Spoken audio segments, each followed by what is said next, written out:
आपण पाहत आहात नाशिक खबर न्यूज, जनतेचे हक्काचे व्यासपीठ। नंदिनी देवी नदीच्या फ्लड लाईन संरक्षणासाठी उभारण्यात आलेली संरक्षक भिंत कोसळल्यानंतरही प्रशासनाने वेळेत आवश्यक उपाययोजना न केल्याचा गंभीर आरोप नगरसेविका हेमलताताई पाटील यांनी केलाय। या हलगर्जीपणामुळे मुसळधार पावसात नदीचं पाणी नागरिकांच्या घरांमध्ये शिरलं आणि अनेक कुटुंबांना आपली घरे सोडून सुरक्षित स्थळी स्थलांतर करावं लागले। केवळ नैसर्गिक आपत्तीचा परिणाम नसून योग्य नियोजन आणि वेळेत प्रतिबंधात्मक कारवाई झाली असती तर नागरिकांचं मोठं नुकसान टाळता आलं असतं, असंही त्यांनी म्हटलंय। या गंभीर विषयावर आज नाशिक महानगरपालिकेच्या सभागृहात हेमलता पाटील यांनी प्रशासनाला जाब विचारत संबंधित अधिकाऱ्यांची जबाबदारी निश्चित करण्याची मागणी केली। तसेच भविष्यात अशा घटना टाळण्यासाठी नंदिनी नदी परिसरातील फ्लड लाईनचे संरक्षण, तातडीच्या दुरुस्तीची कामे आणि कायमस्वरूपी उपाययोजना तातडीने राबविण्याची मागणी त्यांनी प्रशासनाकडे केली आहे। नागरिकांच्या जीवित व मालमत्तेच्या सुरक्षिततेशी संबंधित प्रश्नांमध्ये कोणतीही हलगर्जी सहन केली जाणार नाही। प्रशासनाने जबाबदारी स्वीकारून तातडीने प्रभावी पावले उचलावीत अशी ठाम भूमिका नगरसेविका हेमलता पाटील यांनी सभागृहात मांडली आहे। जे काही शहरामध्ये फ्लड लाईनच्या निमित्ताने जो काही सत्यानाश हाहाकार माजतोय त्याच्याबद्दल प्रशासन किती त्याच्यामध्ये गांभीर्यपूर्वक विचार करतोय। आपण गिरीश भाऊंचं कौतुक केलं, आम्ही सगळे त्याचं कौतुक करू, परंतु प्रभाग सभापती असताना नासर्डीची नंदिनी करण्याची मोहीम ती पहिल्यांदा राबवली। ही मोहीम राबवल्यानंतर आज सागायत त्या नंदिनी नदीमध्ये जे अनाधिकृत मोठमोठे होर्डिंग उभा राहिले त्या होर्डिंगवर कुठलीही कारवाई झालेली नाही। या होर्डिंगमुळे फ्लड लाईन वाढते, पूर येतो आणि पुराचा धोका येतो।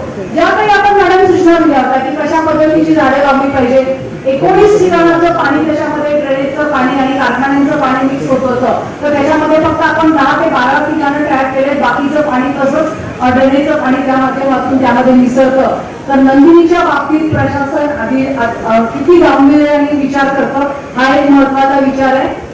सन्माननीय महापौरताई, मी या ठिकाणी याच अनुषंगाने बोलते की फ्लड लाईनचा विषय दिलेला आहे आणि मॅनमेड डिझास्टर काय असतं ते मी माझ्या प्रभागामध्ये अनुभवलं। महापौरताई, निवडणुकीच्या काळामध्ये नगरसेवक जेव्हा प्रचार करत होते तेव्हा रोज महानगरपालिकेचे अधिकारी मिलिंद नगरच्या घराघरांमध्ये घुसत होते आणि तुमची घरं पाडणार आहेत, आत्ताच्या आत्ता तुम्ही घरं खाली करा नाहीतर तुमच्यावरती आम्ही कारवाई करू। ज्या लोकांनी आयुष्यभराची कमाई, म्हणजे ते काही लोक चोर नव्हते, ते काही दरोडेखोर नव्हते, ते काही चुकीच्या चौथ्या आणि 5व्या पिढ्या त्यांच्या त्या मिलिंद नगरला राहत होत्या आणि लोकांनी अक्षरशः कर्ज घेऊन स्लॅबची घरं बांधली होती। आपण आदेशित केलं महानगरपालिकेने रोज रात्री 8 वाजता 9 वाजता अधिकारी त्या ठिकाणी घुसायचे आणि आम्ही तुमची घरं काढणार आहे, आजच्या आज घरं हलवा, आम्हाला पूल बांधायचं आहे। त्या लोकांनी स्वतःच्या हाताने ती घरं काढून घेतली, काही लोकांनी जी घरं काढली नाही ती आपण पाडली आणि त्या पद्धतीने आपल्याला पूल बांधायचंय म्हणून ती जागा रिकामी केली। महापौरताई, कुठल्या पद्धतीचं नियोजन आपल्याकडे होतं? खूप वाईट वाटतं, म्हणजे लोकांचा जीव तुम्हाला काही रस्त्यावर आलेला वाटतो का? एखाद्याचं श्रीमंताचं घर पाडताना 100 वेळा तुम्ही विचार करता, 100 वेळा त्याला पाठीशी घालता। हे गरीब लोक आहेत, हे कोणाकडे जाऊ शकत नाही आणि नगरसेवक निवडणुकीच्या याच्यामध्ये व्यस्त आहे आणि समजा एखाद्या नगरसेवकाने ऑब्जेक्शन घेतलं तर तुमच्यावरती कारवाई होईल, तुमचा नगरसेवक धोक्यात येईल, अशा पद्धतीच्या धमक्या तुम्ही देता।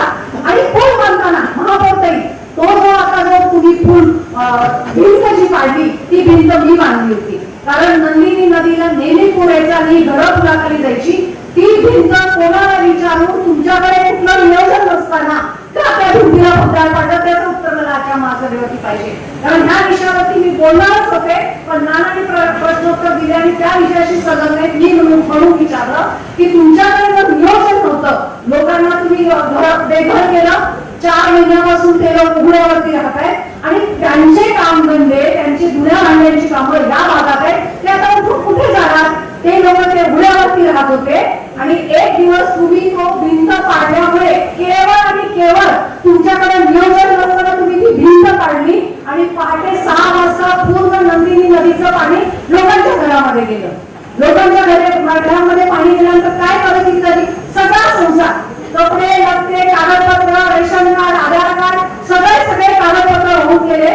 त्यानंतर आता अग्रवाल साहेब असतील, सगळी टीम आपली, आयुक्त मॅडम आल्या, तुम्ही आल्या, आपण त्यांना सगळं साहित्य पुरवलं, त्या ठिकाणी आपण बंधारा बांधला। पण हे नंतर कशासाठी आपलं आठवतं? आपल्याला माहित होतं पावसाळा येणार आहे, एवढ्या जोरात पाऊस येणार आहे, मग अशा वेळेला आपण एवढी गडबड का केली? त्या बाजूने आपण पूल बांधायचा. आता काय तुमचं टेक्निकल आहे आज मला घुमून फिरून उत्तर देतील, कारण आम्ही टेक्निकल पर्सन नाही. तर तुमच्याकडे नियोजन नव्हतं तर पावसाळ्याच्या आधी किंवा पावसाळ्याच्या तोंडावरती भिंत का पाडली याचं उत्तर प्रशासनाने दिलं पाहिजे. महापौरही अतिशय गंभीर विषय आणि मला याचं उत्तर हवं आहे. अगोदर साहेब आपण याबद्दल सभागृहाला सांगा.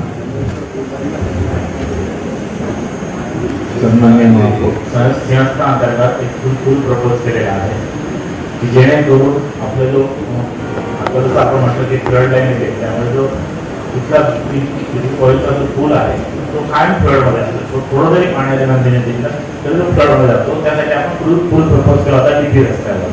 त्याप्रमाणे आपण कामही त्या साईडने चालू केलं. आपल्याला काम ऍक्च्युली या साईडने करायचं तर त्या ठिकाणी बांधकाम असल्यामुळे आपल्याला ते काम या साईडने चालू करता नाही आलं, म्हणून आपण पलीकडच्या साईडने काम चालू केलं ऑलरेडी. त्या ठिकाणी आपले 2 पियर केले, अग्रिमेंटचं काम खोदक्रम झालं. त्यानंतर जेव्हा इतकी वस्ती असली त्यानंतर आपण त्या ठिकाणी ते काम अग्रिमेंटचं चालू केलं. आपण ते आपलं नियोजन असं होतं की पटकन आपण ते काम करून लिफ्ट आणायची, पण शेवटची लिफ्ट एक पियर अग्रिमेंटची जायची राहून गेली आणि त्यामुळे ते नंतर जे पकडचं पाणी आहे ते रिव्हर्स झालं. मला म्हणायचं तुम्ही एकच सांगा, महापौरचे विचारू का तुम्ही मला एक सांगा, ही चूक तुमची आहे किंवा नाहीये? याच्यामध्ये प्रशासनाची चूक झाली आहे की नाही झाली एवढं मला आमच्या कॉन्ट्रॅक्टरची चूक आहे. कोणाची चूक आहे?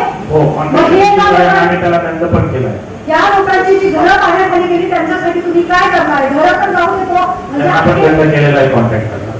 महापौर खूप वाईट वाटतं आणि अधिकारी आपले काम करणारे आपले, पण ज्या पद्धतीने आपण मोठ्या मोठ्या चुका करतो त्याचा सर्वसामान्य माणसाला फटका पडतो आणि आपण कॉन्ट्रॅक्टरवर ढकललं आणि आपण काय करत होतो, आपले अधिकारी काय करत होते, का कॉन्ट्रॅक्टरला सांगितलं नाही की पाऊस सांगितलं होतं. मुख्यमंत्र्यांनी त्यावेळेला प्रेस कॉन्फरन्स घेतली होती, तुम्ही काही प्रेस कॉन्फरन्स घेतली होती आणि प्रेस कॉन्फरन्स घेऊन सांगितलं होतं की ढगफुटी होणार आहे, शहरामध्ये फार प्रचंड पाऊस येणार आहे. कशासाठी तुम्ही ते तुम्हाला जर माहित होतं हवामान खात्याचा अंदाज काय तर लोकांना बेघर करण्याचं पाप तुम्ही का केलं याचं उत्तर आम्हाला दिले पाहिजे. आणि प्रत्येक वेळी तुम्ही अशा चुका करता, नगरसेवकांना आम्हाला वाईट वाटतं. त्या ठिकाणी महापौर मला सहन होत नाही अक्षरशः की ज्या पद्धतीने हे सगळे लोक त्या दिवशी रस्त्यावरती आले, अक्षरशः ते म्हणत होते की आम्ही गरीब आहे, आम्हाला आमच्या हाताला काम नाही, आम्ही गरीब आहे म्हणून महानगरपालिका आमच्यावरती अन्याय करतो का? आणि अशा गोष्टी आपण चुका करतो. कुठली तुम्ही सिंहासाची कामं करता आणि काय तुम्ही लोकांना अडचणी देताय? झाली आता प्रश्नोत्तराची वेळ तुम्ही नव्हते तेव्हा अख्खं शहर आता तर काय तुम्ही डोक्यात हे घातले होते आणि त्याच्यामध्ये म्हणत होते की रस्त्यामध्ये खड्डे, रस्ते कुठे शिल्लक आहेत खड्डे दाखवायला? आज काय परिस्थिती आहे? पाण्याच्या सगळ्या लाईन फुटलेल्या आहेत, ड्रेनेजच्या लाईन फुटलेल्या आहेत, लोकांशी घराखाली होतात. काय नियोजन करता तुम्ही? काय तुम्ही सिंहस्थाचं नियोजन केलं? काय पावसाळी कामाचं नियोजन केलं? काय लोकांना आधार दिला आणि कशा पद्धतीने तुम्ही काम करता? कशासाठी ही महासभा हवी आणि कशासाठी हे सभागृह हवं? महापौर अतिशय गंभीर विषय आहे आणि त्या लोकांची जी नुकसान झालेली आहे त्याची सगळी भरपाई कॉन्ट्रॅक्टरने केली पाहिजे अशी मी या ठिकाणी जाहीर मागणी करते आणि त्याच्यावरती आपण आदेशित करावं अशी माझी विनंती आहे.